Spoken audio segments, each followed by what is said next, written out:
আসসালামু আলাইকুম। MD Morshed Alam YouTube চ্যানেলের পক্ষ থেকে আমি আপনাদেরকে সবাইকে জানাই স্বাগত। অবশ্যই আমার থাম্বনেল দেখে বুঝে গেছেন আমি আজকে কী বিষয়ে আলোচনা করব। আজকে আমি আলোচনা করব সীমান্ত অত্যন্ত প্রহরী বর্ডার গার্ড বাংলাদেশে যোগ দিন, সীমান্ত রক্ষার গর্বের অংশীদার হন। অবশ্যই সার্কুলেটরের জন্য 104তম বেসে জিডি সিপাই জিডি পদে ছেলে মেয়ে আসলে এই সার্কুলারটা কবে দিব অনেক দিন যাবত অপেক্ষা করেছিলেন। অবশ্যই সার্কুলারটা দিয়ে দিলেন। আপনারা জানেন কিনা জানি না, বর্ডার বাংলাদেশের চাকরি খুব ভালো মানের একটা চাকরি। বর্তমানে আপনারা জানেন যে একটা সরকারি চাকরি পাওয়া মানে অনেক কষ্টের বিষয়। আর হচ্ছে বিশেষ করে যারা দাঁড়াবেন, বিশেষ করে যারা একটু লম্বা আছেন বেশি, ওদের জন্য কিন্তু বর্ডার গার্ডে অনেকটাই আপনার সুবিধা আছে।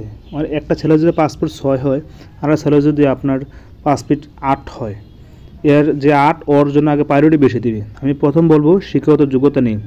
শিক্ষাগত যোগ্যতা আমি বলবো এসএসসি এবং এসএসসি। এসএসসিতে জিপিএ 3 এবং এসএসসিতে জিপিএ 2.50 সর্বনিম্ন লাগবে, এর কম হলেও হবে না। বেতন স্কেল 2015 অনুযায়ী 9,000 থেকে 21,800 টাকা, এবং কি এগুলোর সাথে আপনার যা যা সুযোগ সুবিধা আছে তা পাবেন। আপনাকে বয়স হতে হবে 3/8/2025, মানে 18 হতে 23 বছর। জন্ম হতে হবে 4/8/2002 হতে 3/8/2007 পর্যন্ত, এর মধ্যে হতে হবে। শারীরিক যোগ্যতা পুরুষ প্রার্থীর ক্ষেত্রে শারীরিক যোগ্যতাতে পুরুষের ক্ষেত্রে 5 ফুট 6 লাগবে, এবং কি মেয়েদের ক্ষেত্রে 5 ফুট 2 ইঞ্চি লাগবে। আর ওজনের ক্ষেত্রে মেয়েদের ক্ষেত্রে 49.895 কেজি লাগবে, এবং ছেলেদের ক্ষেত্রে ছেলেদের ক্ষেত্রে লাগবে 49.895, আর মেয়েদের ক্ষেত্রে লাগবে 47.173। আর বুকের মাপ ছেলেদের লাগবে স্বাভাবিক 32 ইঞ্চি, এবং কি ফুলাতে হবে 2 ইঞ্চি, টোটাল 34 ইঞ্চি। আর মেয়েদের ক্ষেত্রে স্বাভাবিক থাকবে 28 ইঞ্চি, এবং কি ফুলাতে হবে 2 ইঞ্চি, টোটাল হবে 30 ইঞ্চি। আর চোখের দৃষ্টিশক্তি হচ্ছে 6/6। বৈবাহিক অবস্থা অবশ্যই আপনি অবিবাহিত হতে হবে, তালাকপ্রাপ্ত হলে গ্রহণযোগ্য নয়। আর আপনার এখানে দেখতেছেন কি আছে, আপনারা একটু দেখবেন। সকল জেলাসমূহতে সিপাই জিডি পদে পুনরাবেদন করতে পারবেন। মানে বাংলাদেশের যে কোনো জায়গা থেকে আপনি আবেদন করতে পারবেন। রেজিস্ট্রেশনের জন্য 4 ফেব্রুয়ারি 2025 তারিখ 10 ঘটিকা হতে 13 ফেব্রুয়ারি 2025 তারিখ পর্যন্ত 24 ঘটিকা পর্যন্ত আপনি আবেদন করতে পারবেন। আবেদন করার জন্য সিস্টেমগুলো আপনি নিচে একটু দেখে নেবেন। আবেদন পদ্ধতি এই যে আপনারা দেখতে পাচ্ছেন, ওয়েবসাইট আছে, ওয়েবসাইটের মাধ্যমে আপনারা আবেদন করবেন। ক্রমান্বয়ে মানে ধাপে একটার পরে একটা ধাপ আসবে, যেমন যোগ্যতার পরীক্ষা কীভাবে আবেদন করবেন এটা আপনারা অবশ্যই একটু দেখে নেবেন। ধাপ 2 নম্বর রেজিস্ট্রেশন করতে হবে। রেজিস্ট্রেশন কী কী করতে হবে, মোবাইলে ওটিপি কোড যাবে, এবং ওটিপি কোড দিতে হবে, যাচাই বাছাই করবে আপনার সব কিছু।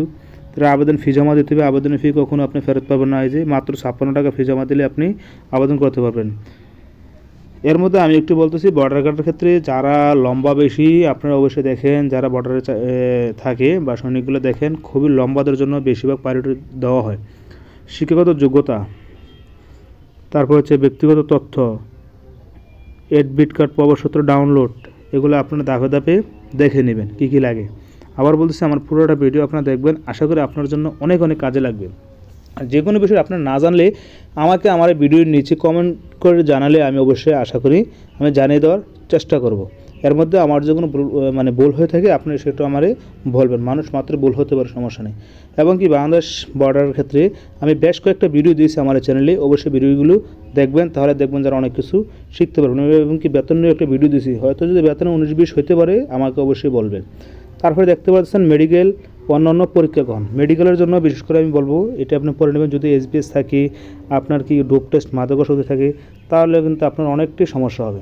মেডিকেলের জন্য বলবো ডিফেন্সের ক্ষেত্রে মেডিকেল এমনভাবে দেখে, যদি মেডিকেলে আপনি আনফিট হন অবশ্যই আপনার চাকরি হবে না।